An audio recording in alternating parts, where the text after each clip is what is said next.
Salut, c'est Florian, bienvenue dans cette nouvelle vidéo. Dans cette vidéo, je vais te présenter une des actions à dividendes pour compte titre qui m'intéresse le plus et sur laquelle j'investis personnellement. C'est l'action Texas Instruments.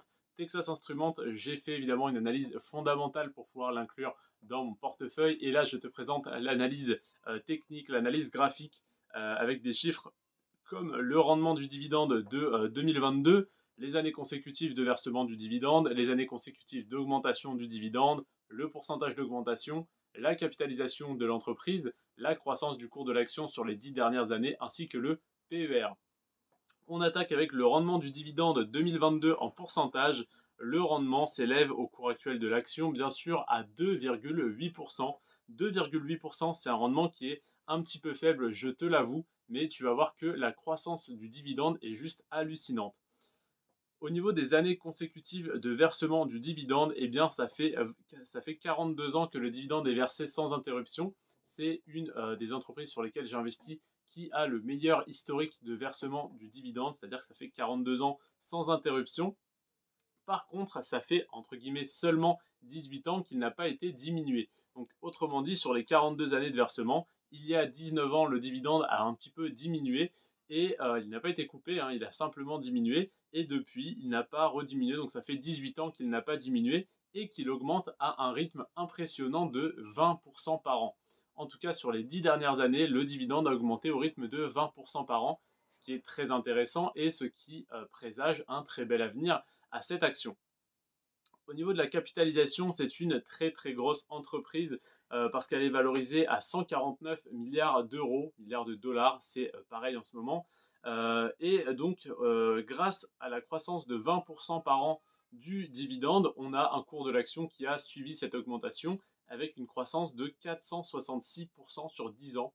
Alors oui, je te la présente bien en tant qu'action à dividende, c'est pour ça que je te parle du rendement, donc il y a 2,8%, que je te parle des années consécutives de versement du dividende, donc 42 années de versement consécutives, 18 années d'augmentation, 20% d'augmentation par an, et je te parle également de la croissance, mais simplement pour te montrer que c'est corrélé avec le rendement du dividende qui augmente, avec en tout cas le montant du dividende qui augmente. Donc 466% de croissance, tu pourrais dire, c'est une action de croissance, qu'est-ce que tu me parles de tes 2,8% de rendement sur le dividende? Moi, je veux de la croissance, je veux 466% de croissance, donc j'investis sur cette action pour la croissance. Oui, c'est une très bonne idée également, et donc si je te présente cette action, c'est qu'elle est saine financièrement. Autrement dit, j'ai analysé son bilan comptable, son compte de résultat. J'ai donc analysé le résultat net d'il y a 5 ans et le résultat net d'aujourd'hui pour voir la différence, la marge nette effectuée par l'entreprise, la trésorerie nette de l'entreprise, le free cash flow, le ROE, le retour sur investissement des capitaux, et le ROA, donc le retour sur investissement des actifs. Et tous ces indicateurs-là sont au vert. Donc oui, c'est une bonne action de croissance également, mais si elle m'intéresse personnellement, c'est en tant qu'action à dividende. Pourquoi? Parce qu'avec cet historique de versement de dividendes, elle pourrait très bien arrêter sa croissance et arrêter de prendre 466% en 10 ans, mais elle n'arrêterait pas, je pense, de verser son dividende et de l'augmenter. Et d'ailleurs, si on prend les choses dans ce sens-là, c'est mieux parce que si elle n'arrête pas de verser son dividende et qu'elle n'arrête pas de l'augmenter, il n'y a pas de raison que le cours de l'action arrête d'augmenter également. Alors que sur une croissance purement spéculative, eh bien, la croissance peut très bien s'arrêter et l'action peut perdre 40, 50, 60 jusqu'à 80 ou 90% dans certains cas de sa valeur. On l'a vu sur Netflix, on l'a vu sur Facebook, donc sur Meta Platforms, et ça arrive très fréquemment que des actions soient surévaluées. Donc ce qu'il faut surveiller sur des actions à la fois à dividende et de croissance, c'est le PER. Le PER, qu'est-ce que c'est? C'est le ratio court-bénéfice pour savoir si l'action est surévaluée par rapport à son bénéfice. Donc quand le bénéfice net par action est à, admettons, 10, si l'action vaut 100, eh bien il y a un PER de 10. Autrement dit, le cours de l'action vaut 10 fois le bénéfice net par action. Si le bénéfice net par action est à 10 et que le cours de l'action est à 50, il y a un PER de 5. Donc, ce qui est intéressant, c'est d'être sur un PER aux alentours de 20.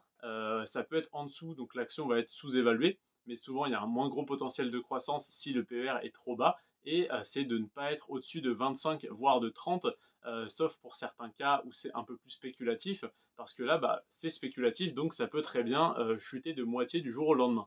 Sur Texas Instruments, malgré cette croissance de 466% qui est énorme, on a seulement un PER de 21. Donc pour une action avec un aussi bel historique de dividendes, une aussi forte augmentation du dividende et une aussi forte croissance du cours de l'action, c'est relativement rare d'avoir un PER aussi bas, donc aussi correct, parce qu'en général, on est obligé d'acheter ces actions-là.